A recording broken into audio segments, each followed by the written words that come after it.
예수님의 이름으로 기도드리옵나이다. 아멘. 할렐루야. 아, 러시아의 결혼에 관한 속담이 있는데 한 가지 소개해드리도록 하겠습니다. 전쟁에 나갈 때는 한 번 기도하라. 또 바다에 나갈 때는 두 번 기도하라. 결혼할 때는 세 번 기도하라. 이런 속담이 있다고 합니다. 전쟁에 나가는 것이 얼마나 위험한 일입니까? 우리가 너무나도 잘 알고 있습니다. 그런데 전쟁에 나가는 것보다 더 위험한 일이 바로 바다에 나가는 일이라고 합니다. 바다는 그야말로 예측 불허하기 때문에 잔잔했던 바다가 갑자기 모든 것을 삼키는 거친 바다로 순식간에 변합니다. 그래서 전쟁터보다 더 위험한 곳이 바다라고 합니다. 이런 이유로 인해서 전쟁에 나갈 때는 한 번 기도하지만 바다에 나갈 때는 두 번 기도해라 라는 이야기가 있다고 합니다. 그런데 전쟁보다 또 예측할 수 없는 바다보다 더 두려운 것이 우리 인생 중에 있습니다. 바로 결혼이라는 것입니다. 결혼할 때는 세 번 기도하라 라고 말하고 있습니다. 그만큼 우리 인생에 있어서 결혼이 중요하다라는 것이겠죠. 성경에도 보면 배우자를 잘못 만나서 복을 받은 사람들이 있는가 하면 또 배우자를 잘못 만나서 쫄딱 망하는 경우도 있습니다. 아니, 성경뿐만 아니라 이 세상에도 그러한 경우가 참 많이 있습니다. 이것은 결혼 생활이 천국도 될 수 있지만 지옥도 될 수 있다라는 말이기도 합니다. 여러분의 가정은 어떻습니까? 성경으로 돌아와서 지금까지 사도 바울은 고린도 교회에서 일어난 분쟁의 문제, 음행의 문제, 소송의 문제 등을 다루면서 하나님의 교회가 마땅히 회복해야 할 모습이 어떤 모습인지 말씀하고 있습니다. 7장부터 본문은 고린도 교회 성도들이 보내준 여러 가지 질문들에 대해서 답하는 형식으로 말씀이 기록되고 있습니다. 그래서 본문 1절에 너희가 쓴 문제에 대하여 말하면으로 시작하고 있습니다. 여기에는 결혼 문제, 독신 문제, 우상의 재물에 대한 문제, 예배의 질서의 문제, 또 성찬의 문제, 영적 은사의 사용에 대한 문제, 부활에 대한 문제 등등 교회에서 일어날 수 있는 여러 가지 문제들에 대한 답변을 말하고 있습니다. 그 중에 가장 먼저 다룬 문제가 바로 결혼한 부부의 정상적인 부부 생활에 대한 문제입니다. 여기에서 부부 관계가 행복한 관계가 되어야 함을 말씀하고 있는데 부부 사이에서는 절대 금욕적인 관계가 되어서는 안 된다라는 것입니다. 그리고 서로에 대한 의무를 잘 감당해서 정상적인 부부 생활을 할 수 있어야 한다고 말씀하고 있습니다. 특히 배우자가 없는 싱글들은 정욕을 이길 수가 없거든 반드시 결혼할 것을 당부하고 있습니다. 오늘 우리가 읽은 말씀도 지난번에 이어서 성도의 부부 생활에 관한 이야기입니다. 본문은 결혼과 관련하여 좀 더 구체적인 문제를 다루고 있습니다. 그것은 결혼과 독신 그리고 이혼에 관한 이야기입니다. 바울은 오늘 본문에서 세 부류의 사람들에게 각각 말씀하고 있습니다.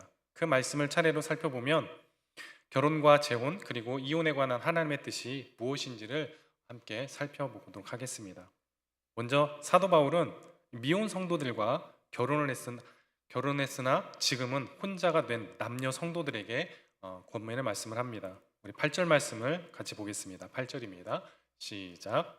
내가 결혼하지 아니한 자들과 과부들에게 이르노니 나와 같이 그냥 지내는 것이 좋으니라. 아멘. 바울은 결혼을 아직 안 한 미혼 남녀와 결혼을 했지만 지금은 혼자가 된 남녀에게 자신과 같이 그냥 지내는 것이 좋다라고 말하고 있습니다. 이 말씀만 놓고 보면 사도 바울이 결혼에 대해서 매우 부정적인 생각을 가지고 있었던 것처럼 보여집니다. 하지만 바울이 결혼 그 자체에 대해서 부정적인 것은 결코 아니라는 것입니다. 왜냐하면 결혼은 하나님께서 친히 세우신 제도이기 때문에 결혼 자체를 반대하는 것은 하나님의 뜻을 반대하는 일이 되기 때문입니다. 하나님의 말씀을 전하는 이 사도 바울이 하나님의 뜻을 반대하는 것은 있을 수가 없는 일이겠지요. 그래서 사도 바울이 결혼 그 자체에 대해서 반대했다고는 생각할 수가 없는 것입니다. 그렇다면 사도 바울이 왜 이처럼 결혼하는 것에 대해서 부정적으로 말을 했을까요? 그 이유는 엄청난 환란이 곧 오게 될 것이라고 사도 바울이 생각하고 있었기 때문입니다. 고린도전서 7장 26절 말씀을 보겠습니다. 내 생각에는 이것이 좋으니 곧 임박한 환란으로 말미암아 사람이 그냥 지내는 것이 좋으니라라고 말씀하셨습니다. 사도 바울은 조금 있으면 환란이 몰려올 텐데 그때를 생각한다면 결혼하는 것보다 혼자서 지내면서 하나님을 섬기는 것이 낫다라고 생각하였던 것입니다. 여기서 말씀하는 임박한 환란은 크게 두 가지로 생각할 수가 있는데, 첫째는 고린도전서를 바울이 쓸 당시에 로마 제국 전체에 닥친 식량 부족 사태였습니다. 그 풍요로웠던 로마 제국에 식량이 부족하게 된 것입니다. 그렇게 되자 가난한 성도들이 특히 많았던 이 고린도 교회 성도들은 심각한 어려움에 처하게 되었고, 바울은 이런 사태를 보면서 결혼하지 않고 혼자서 지내는 것이 더 낫다고 말했던 것 같습니다. 둘째는 당시 바울은 예수님께서 곧 재림하실 것이라고 믿고 있었습니다. 그런데 예수님이 재림하시기 전에는 반드시 엄청난 환란이 임할 것이라고 했습니다. 그러므로 바울은 이런 엄청난 환란 가운데 결혼을 해서 믿음 생활하는 것보다는 자기처럼 혼자서 신앙생활하는 것이 더 유익할 것이라고 생각하였던 것입니다. 그런데 바울이 결혼보다 독신이 더 좋다고 말한 또 다른 이유가 있습니다. 그것은 혼자 사는 것이 주님을 섬기는데 더 나을 수 있기 때문이라는 것입니다. 고린도전서 7장 32절로 33절 말씀을 함께 보겠습니다. 시작. 너희가 염려 없기를 원하노라. 장가가지 않은 자는 주의 일을 염려하여 어찌하여야 주를 기쁘시게 할까 하되, 장가간 자는 세상 일을 염려하여 어찌하여야 아내를 기쁘게 할까 하여. 아멘. 결혼은 우리에게 많은 책임을 갖게 합니다. 배우자와 자녀에 대한 경제적 책임, 이것을 포함하여 화목한 가정을 이루기 위한 많은 책임들을 감당을 해야 합니다. 이런 이유로 결혼하기 전에는 주님 앞에 그렇게 충성했던 성도가 결혼 후에 신앙생활에 소홀해진 경우가 적지 않게 있습니다. 사도 바울이 지금 말하는 것이 바로 이것입니다. 결혼으로 말미암아 불가피하게 주님을 섬기는 일에 소홀해질 수 있으니까 독신으로 살 수 있다면 그렇게 하는 것이 더 좋다라고 말하는 것입니다. 이것은 말세의 때를 살아가는 우리 성도가 보다 주님의 일에 집중하며 사는 것이 복되다고 생각한 사도 바울의 권면입니다. 하지만 그렇다고 무조건 독신을 해야 한다고 사도 바울이 말하는 것도 아닙니다. 본문 9절 말씀에 보면 만일 절제할 수 없거든 결혼하라. 정욕이 불같이 타는 것보다 결혼하는 것이 나으니라 라고 말씀합니다. 사도 바울은 독신이 좋다고 하여서 누구나 독신으로 살 수 있는 것이 아니라고 말하고 있는 것입니다. 그야말로 바울처럼 독신의 은사를 하나님께 받은 사람이 그럴 수 있다라는 것입니다. 그러므로 독신의 은사를 받지 않은 사람은 성적인 죄를 짓지 않기 위해서 결혼을 해야 한다라고 말씀하고 있는 것입니다. 그리고 이제 결혼한 성도들에게 말을 합니다. 본문 10절로 11절 말씀 같이 한번 보겠습니다. 시작.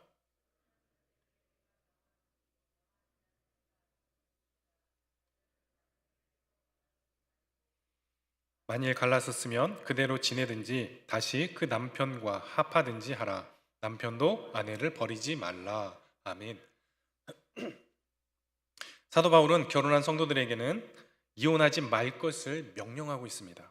그러면서 이 명령은 자신의 명령이 아니라 주님의 명령이다라고 먼저 밝힙니다. 실제로 예수님은 성도가 이혼할 수 없다는 것을 분명하게 말씀하셨습니다. 마태복음 19장에 보면 바리새인들이 예수님께 와서 어떤 이유가 있으면 그 아내를 버리는 것이 옳으냐라고 질문을 하였습니다. 이때 예수님은 창세기의 말씀을 인용하시면서 결혼한 사람은 이제 둘이 아니고 한 몸이 되었으므로 하나님이 짝지어 주신 것을 사람이 나누지 못한다라고 답변해 주셨습니다. 하지만 모세는 이혼 증서를 써서 아내를 버리도록 했는데 이것은 어떻게 된 일이냐라고 다시금 바리새인들이 다시금 물었습니다. 이때 예수님이 이렇게 대답하셨습니다. 마태복음 19장 8절로 9절 말씀 우리 같이 한번 보겠습니다. 시작. 예수께서 이르시되 모세가 너희 마음의 완악함 때문에 아내 버림을 허락하였거니와 본래는 그렇지 아니하니라. 내가 너희에게 말하노니 누구든지 음행한 이유 외에 아내를 버리고 다른 데 장가드는 자는 간음함이니라. 아멘. 예수님은 모세가 이혼 증서를 쓰라고 한 것은 하나님의 뜻이 아니다라고 밝히고 이스라엘 백성들의 완악함 때문이었다라고 말씀하고 있습니다. 그러면서 배우자 간에 간음을 한 경우를 제외하고는 이혼은 허용될 수 없다라는 말씀입니다. 이러한 예수님의 말씀을 따라 사도 바울은 아내는 남편에게 갈라서지 말고 남편은 아내를 버려서는 안 된다라고 말하고 있는 것입니다. 우리는 여기서 이혼에 관한 하나님의 뜻이 무엇인지 알 수가 있습니다. 무엇보다 이혼 그 자체는 하나님의 뜻이 아니라는 것이죠. 왜냐하면 결혼이란 단순히 남녀 두 사람이 한 집에 사는 것이 아닙니다. 둘이 한 몸이 되는 것이기 때문입니다. 한 몸으로 연합되는 것이 결혼하기 때문에 한 몸을 나눌 수 없듯이 이혼도 불가능하다는 것입니다. 이것이 이혼에 관한 가장 중요한 원칙입니다. 성도에게 이혼은 불가능한 것입니다. 하지만 그렇다고 해서 예외가 아예 없는 것은 아닙니다. 예수님께서도 이혼은 불가능하다고 하시면서 한 가지 예외를 두셨습니다. 그것은 배우자 간의 간음입니다. 배우자가 다른 사람과 간음을 했을 경우에는 이혼할 수 있다라는 것이죠. 이 경우에 이혼이 가능한 이유는 간음을 범한 배우자는 사실상 죽은 자가 되기 때문입니다. 만약 남편이 아내를 버리고 간음을 했을 경우 남편은 아내에게 죽은 자처럼 됩니다. 그러므로 아내는 남편이 죽었으므로 자동적으로 남편에게서 자유하게 될 수 있는 것이죠. 이처럼 간음은 결혼관계를 근본적으로 깨트리는 행동이 되기 때문에 이혼의 사유가 될 수 있는 것입니다. 그렇다면 이것을 조금 더 확장해서 생각해 보면 가정 안에서 이루어지는 폭력이나 괴롭힘, 또 가정생활에 대한 전적인 무책임, 이런 것들 또한 이혼의 사유가 될 수 있을 것입니다. 물론 하나님을 믿는 성도인 우리들은 무엇보다 가정을 지키기 위해서 힘써야 할 줄 믿습니다. 이혼은 결코 하나님의 뜻이 될 수가 없기 때문입니다. 하지만 그럼에도 불구하고 결혼 관계를 근본적으로 깨트리는 간음과 폭력 등은 이혼의 사유가 될 수 있다는 것을 또한 알아야 할 것입니다. 오늘날 이혼의 문제는 사회 문제일 뿐만 아니라 교회 안에서도 흔한 문제가 되어가고 있는 것 같습니다. 요즘은 이혼한 사람들을 뭐라고 부릅니까? 돌싱이라고 합니다. 이것은 돌아온 싱글, 다시 혼자가 되었다라는 뜻이죠. 물론 이혼을 했다는 것이 무조건 정죄받아야 할 일은 아닙니다. 하지만 그렇다고 오늘날 세상 사람들이 생각하는 것처럼 얼마든지 있을 수 있는 가벼운 일로 취급되어서도 안 될 것입니다. 특별히 하나님을 믿는 우리 성도들은 결혼관계가 얼마나 귀한 것인지를 알고 있기 때문에, 또한 결혼관계를 바르게 유지하기 위해 힘써야 할 줄 믿습니다. 이유는 결코 하나님의 뜻이 아니기 때문입니다. 아주 예외적인 이유를 제외하고 하나님은 이혼을 허락하지 않으셨습니다. 결혼은 당사자들의 선택 이전에 하나님의 짝지어 주심이 있어서 이루어진 것입니다. 그리고 하나님은 두 사람이 결혼할 때 더 이상 둘이 아니라 한 몸이 된다라고 말씀하셨습니다. 그러므로 하나님이 짝지어 주신 한 몸 된 두 사람이 그 어떤 이유로도 갈라질 수가 없는 것입니다. 하나님을 믿는 우리는 이러한 사실을 분명히 알고 결혼 상황에 더욱 충실할 수 있게 되기를 간절히 바랍니다. 하나님을 알지 못하는 이 세대를 따라 생각하거나 행동하지 않고 오직 하나님의 말씀과 뜻에 순종하는 우리 모두가 될 수 있기를 축복합니다. 계속해서 사도 바울은 나머지 사람들에게 말씀을 합니다. 본문 12절과 13절 말씀을 함께 보겠습니다. 시작. 그 나머지 사람들에게 내가 말하노니 이는 주의 명령이 아니라 만일 어떤 형제에게 믿지 아니하는 아내가 있어 남편과 함께 살기를 좋아하거든 그를 버리지 말며 어떤 여자에게 믿지 아니하는 남편이 있어 아내와 함께 살기를 좋아하거든 그 남편을 버리지 말라. 아멘. 여기에 나오는 나머지 사람들이란 바로 믿지 않는 배우자와 살아가고 있는 성도들을 뜻합니다. 오늘날 교회 상황도 마찬가지로 고린도 교회 아내처럼 믿지 않는 남편을 둔 여자 성도들이 많았고 믿지 않는 아내를 둔 남자 성도들이 많았습니다. 이것은 성도가 믿지 않는 사람과 결혼한 경우일 수도 있고 결혼 전에 둘 다 믿지 않았지만 결혼 후에 한 사람이 믿게 된 경우일 수도 있습니다. 이런 경우에는 오늘날 교회 안에서도 아주 흔합니다. 바울은 이런 경우 어떻게 해야 한다고 말씀합니까? 바울은 예를 들어서 설명하고 있습니다. 믿는 남편이 믿지 않는 아내와 함께 살 때, 믿지 않는 아내가 같이 살기를 원하면 믿는 남편은 이혼해서는 안 된다라는 것입니다. 즉 신앙적인 이유로 믿지 않는 아내를 버려서는 안 된다는 것입니다. 이것은 믿는 아내와 믿지 않는 남편과의 관계와도 마찬가지입니다. 바울은 배우자가 믿지 않는 자라 할지라도 함께 살기를 원한다면 이혼해서는 안 된다고 권면하고 있는 것입니다. 오늘날은 신앙적인 이유 때문에 이혼하는 경우가 많지는 않지만 바울 당시에는 신앙적인 이유로 인하여서 이혼당하는 경우가 많았다고 합니다. 즉 남편이나 아내가 예수님을 믿게 되면 상대방으로부터 이혼을 요구당하는 일이 자주 있었던 것입니다. 이와 관련해서 사도 바울의 경우를 한번 생각해 볼 수도 있습니다. 사도 바울은 결혼을 했을까요? 아니면 하지 않았을까요? 고린도전서 7장만 보면 사도 바울은 독신으로 살았던 것처럼 보여집니다. 왜냐하면 나와 같이 그냥 지내는 것이 좋다고 사도 바울이 말하고 있기 때문입니다. 하지만 대부분의 학자들은 사도 바울이 결혼을 했을 것이라고 보고 있습니다. 그 근거로 바울이 유대인 랍비, 즉 율법 선생이었기 때문이라는 것입니다. 대부분의 랍비는 어릴 때 결혼을 하는 것이 일반적이었다고 합니다. 그러므로 사도 바울 역시 예수님을 만나기 전에 이미 결혼했을 것이라고 보는 것이 더 자연스럽다는 것이죠. 그러면 어떻게 지금은 혼자가 되었을까요? 여기에 두 가지 주장이 있습니다. 하나는 바울이 사별을 했을 것이라 하는 겁니다. 아내가 일찍 죽어서 혼자 되었다는 것이죠. 그런데 다른 주장을 하는 분들도 있습니다. 즉 사도 바울이 이혼을 당했을 것이다 라는 겁니다. 그 이유는 사도 바울이 부활하신 예수님을 만나고 기독교 신앙을 가지게 되었기 때문이라는 것이죠. 바울이 예수님을 믿게 되자 유대교를 배신한 자가 되었고 그래서 아내로부터 이혼을 당하게 되었다라는 주장입니다. 어느 주장이 맞는지는 알 수 없습니다. 우리가 천국에 가서 확인해 보는 수밖에요. 하지만 어쨌든 바울 당시에는 예수님을 믿는다는 이유로 이혼을 당하는 일이 적지 않았다라는 것입니다. 그런데 고린도 교회 안에서는 특별한 경우가 발생했습니다. 그것은 성도가 믿지 않는 배우자에게 이혼을 요구하는 것이었습니다. 즉 신앙생활을 잘하기 위해서 믿지 않는 배우자에게 이혼을 요구하였던 것입니다. 신앙생활에 더 집중하기 원했는데 믿지 않는 배우자가 사사건건 방해가 되었다는 것입니다.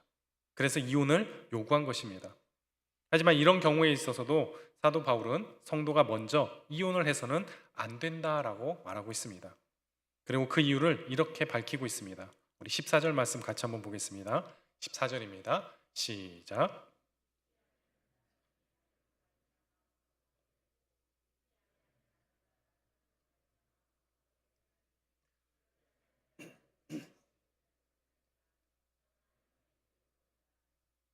아멘. 왜 성도는 믿지 않는 배우자에게 이혼을 요구해서는 안 된다는 걸까요? 그것은 우리가 가진 믿음으로 말미암아 믿지 않는 배우자가 거룩해질 수 있기 때문이라는 것입니다. 다시 말하면 믿는 남편을 통해 믿지 않는 아내가 복음을 듣고 구원을 받게 될 수 있고 또는 믿는 아내를 통해서 믿지 않는 남편이 구원을 받게 될 수도 있기 때문이라는 것입니다. 하지만 사도 바울은 14절까지의 말씀과는 달리 15절에서는 믿지 않는 남편이나 아내가 이혼을 요구하면 이혼을 하라라고 또 말하고 있습니다. 우리 15절 말씀 같이 한번 보겠습니다. 시작. 혹 믿지 아니하는 자가 갈라지거든 갈리게 하라. 형제나 자매나 이런 일에 구애될 것이 없느니라. 그러나 하나님은 화평 중에서 너희를 부르셨느니라. 아멘. 믿지 않는 남편이나 아내가 이혼하자고 하면 그렇게 하라고 말씀합니다. 이를 통하여서 무엇을 할 수 있습니까? 신앙을 버리기면서까지 부부 생활을 유지하는 것은 하나님의 뜻이 아니라는 것입니다. 즉 부부 생활보다 우선적인 것은 신앙 생활에 있다라는 것입니다. 왜 그럴까요? 가정의 주인이 바로 하나님이시기 때문입니다. 하나님께서 이 땅에 세우신 기관은 가정과 교회입니다. 하나님께서 이를 세우셨기에 가정과 교회의 주인이 되십니다. 따라서 가정을 세우기 위하여서 하나님을 믿는 것이 아닙니다. 가정은 하나님의 뜻을 실천하는 장소가 되어야 하는 것입니다. 그런데 바울은 이 말씀을 하면서 두 가지 단서를 붙입니다. 하나는 그러나 하나님은 화평 중에서 너희를 부르셨느니라 라고 말씀합니다. 무슨 말입니까? 하나님께서 그 화평을 원하시기 때문에 이혼하기보다는 화평을 이루기 위해 노력해야 한다라는 것입니다. 다시 말해서 최선을 다해 보아도 안 되면 그때 이혼해도 늦지 않다라는 것입니다.